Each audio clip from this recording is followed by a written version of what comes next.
क्या ये जोगी बाबा जो जिम्मा लिए हैं इनके पास कोई जवाब है? गए थे करमडाड़ा में, जहां हमारा 80% वोट है। क्या जोगी बाबा वोट के बोरा भर के लेके जहें खोल दी हैं? वोट तो हमारा है, वोट तो हमारा है। जिन्होंने 35,000 से वोट जिताया है, इन्होंने ठगा। भाइयों बहनों, हमारी सरकार बनाओ, 2 करोड़ नौकरी हर साल। भाइयों बहनों, हमारी सरकार बनाओ, 100 दूनी महंगाई दूर करेंगे। भाइयों बहनों, हमारी सरकार बनाओ, किसानों की आमदनी हम दूनी करेंगे। भाइयों बहनों, काला धन हम लाएंगे। कुछ हुआ एक को?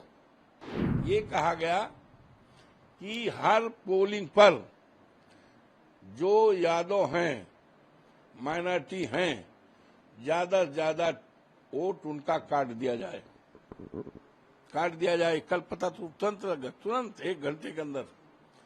तो ये कर रहे हैं, वोट कटाएंगे और चुनाव होगा 22 के मतदाता सूची के आधार पर। 24 पर नहीं हुआ, 24 तो पार्लियामेंट का था। तो हम उसकी नकल लेंगे और जाएंगे चुनाव आयोग के, वहां जमा कर देंगे। और जब कटी हुई के प्रकाशन करेंगे तो उसको तब फिर इसका जवाब ये नहीं दे पाएंगे, इसका जवाब नहीं। ये डाल हम पात, ये डाल हम पात। और अच्छा ये बताइए, क्या ये जोगी बाबा जो जिम्मा लिए हैं इनके पास कोई जवाब है? गए थे करमडाड़ा में, जहां हमारा 80% वोट है, वहां गए रहे। 1000 आदमी भी नहीं आए और उनको आज परेशानी है। भाई हम तो खेती करते हैं, आज परेशानी है। लोगों को धान की बेरन तैयार है, साढ़ चल रहे हैं। लोगों की रात इस बरसात में अपने घर नहीं बीत रही है, बीत रही खेतों में साढ़ को रखाने के लिए। उस पर कोई चर्चा नहीं है। प्रधानमंत्री जी ने भी नोटिस लिया था और मार्च के महीने में कहा था हम इसके लिए कोशिश करेंगे। इस पे कोई चर्चा नहीं। हमारा पॉलीटेक्निक रुकवा दिया था इन्होंने, 14 में शिलान्यास किया था, हमारा पत्थर लगा हुआ है। 46 लाख रुपए खर्च भी हो गया बाउंड्री वाल। चुनाव में क्या होगा? इस बार चुनाव में क्या रहेगा? ये सारे सवाल उठेंगे और इसका जवाब ये नहीं दे पाएंगे।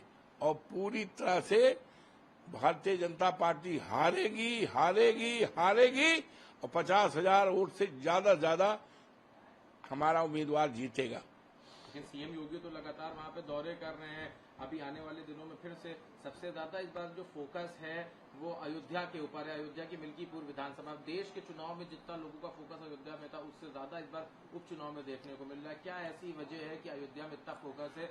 अच्छा एक चीज बताइए, क्या जोगी बाबा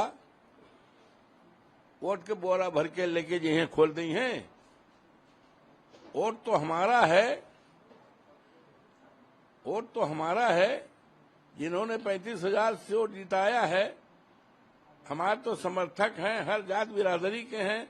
हम वहीं पैदा हुए हैं, हमारे नाते रिश्तेदारी हैं, बहन है, बुआ है और मामा है, नाना है, सब हैं और हर बिरादरी हमारे साथ है। तो कहीं ले जाए कि यहाँ लखनऊ से ये बोरा खोल दे वोटवा के, वोटवा तो हमारे पास है। लेकिन आपके पास वोट है। अभी इन्होंने ये कहा, आज भी इनका भी जो सीएम योगी ने अभी जो कार्यक्रम में बयान दिया है उससे पहले भी, कि संविधान और आरक्षण के नाम पे जनता को ठगा और जनता के साथ इन्होंने वो सब चीजें करी नहीं। इस वजह से इंडिया गठबंधन से इस पर जनता नाराज है, लिहाजा वो बीजेपी के पक्ष में वोट देगी। इन्होंने ठगा। भाइयों बहनों, हमारी सरकार बनाओ, 2 करोड़ नौकरी हर साल। भाइयों बहनों, हमारी सरकार बनाओ, 100 दूनी महंगाई दूर करेंगे। भाइयों बहनों, हमारी सरकार बनाओ, किसानों की आमदनी हम दूनी करेंगे। भाइयों बहनों, काला धन हम लाएंगे। कुछ हुआ एक को? बोलो भैया। लेकिन आपने एक और बात भी कही कि चाहे सीएम आ जाए या पीएम आ जाए, ये इसका क्या मतलब? कोई भी आ जाए, दुनिया की कोई ताकत लगा दे, दुनिया की कोई ताकत लगा दे, मिल्कीपुर चुनाव में कुछ भी नहीं कर पाएंगे। हम जानते हैं इनके पास पुलिस है, इनके पास सरकार है, उसका ये नंगा नाच करेंगे, खुला प्रदर्शन करेंगे, पूरी तरह इस्तेमाल करेंगे, सरकारी धन का, सरकारी मशीनरी का खुल्लम खुल्ला करेंगे।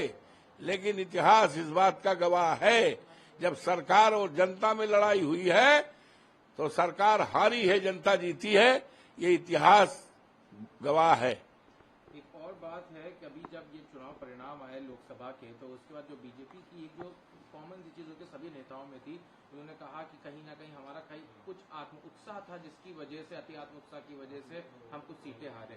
क्या लग रहा है कि समाजवादी पार्टी का जो अच्छा प्रदर्शन है, कहीं समाजवादी पार्टी भी इस बार अति आत्म उत्साह में तो नहीं है? ऐसा है, समाजवादी पार्टी पीडीए इतना जबरदस्त पड़ रहा है, पड़ेगा कि 27 में हमारी सरकार बनेगी और अगर 50 सीट बीजेपी पा जाएगी तो आप लिख लीजिए, हमारे पास आइए, हम नहीं छोड़ देंगे। 50 सीट 27 में नहीं पाएगी, सफाया हो जाएगा। मैं कोई साधारण बात नहीं बोल रहा हूं, आपके सामने बोल रहा हूं। ये मिल्कीपुर की बात है, मिल्कीपुर के अलावा कुल 10 विधानसभा में उपचुनाव होना है। क्या रहने वाला है समाजवादी पार्टी का प्रदर्शन? आपको भी बड़ी जिम्मेदारी दी गई है, पार्टी के वरिष्ठ नेता हैं, तमाम चीज कार्यक्रम है, क्योंकि बीजेपी तो अभी से जीत के दावे कर रही है। उन्होंने अपने प्रभारी नियुक्त कर दिए हैं, चाहे जो बहुचर्चित सीटें हैं, चाहे वो करहल की हो, मिल्कीपुर हो, अम्बेडकर नगर की, वहां पे लगातार उनकी तरफ से बेना तो प्रत्याशी। आप लोगों तो पूरी तरह से नजर रहती है और अच्छा है, जानकारी रखते हैं, ये लोकतंत्र के लिए अच्छी बात है कि आपसे हम जो सवाल पूछना चाहते हैं, अन्यथा न लीजिएगा। घोसी में चुनाव हो रहा था 2 साल पहले, उपचुनाव था। मुख्यमंत्री और इनके जितने मंत्री और इनके दोनों उप मुख्यमंत्री और इनकी पूरी कैबिनेट और देश दुनिया के तमाम थैली शाह पहुंचे थे। यहां तक कहा था अखिलेश को हम इटावा भेज देंगे। बाई इलेक्शन था, कहा हम इनको इटावा भेज देंगे। हमारा उम्मीदवार जीता 46,000 वोट से। यू नो, नहीं जानकारी है कि नहीं? इसी तरह से वो लड़ रही थी, हमारे डिप्पल जी लड़ रही थी, कहा जमाना जब्त हो जाएगी, और जीती 3 लाख से ऊपर वोट से। तो ये कहते कि इन गलत फहमी इनको है ना, हमको गलत फहमी नहीं है। हम लोग जमीन पे काम करने वाले लोग हैं, हम लोग पीडीए के लोग हैं, हम लोग असली संविधान के रक्षक हैं, ये संविधान के भक्षक हैं, संविधान को हटाने वाले लोग हैं। ये चलने वाला नहीं है इस देश में। अब इस देश में किसी एक व्यक्ति की मन की बात नहीं चलेगी, इस देश में चलेगा 140 करोड़ लोगों की मन की बात चलेगी।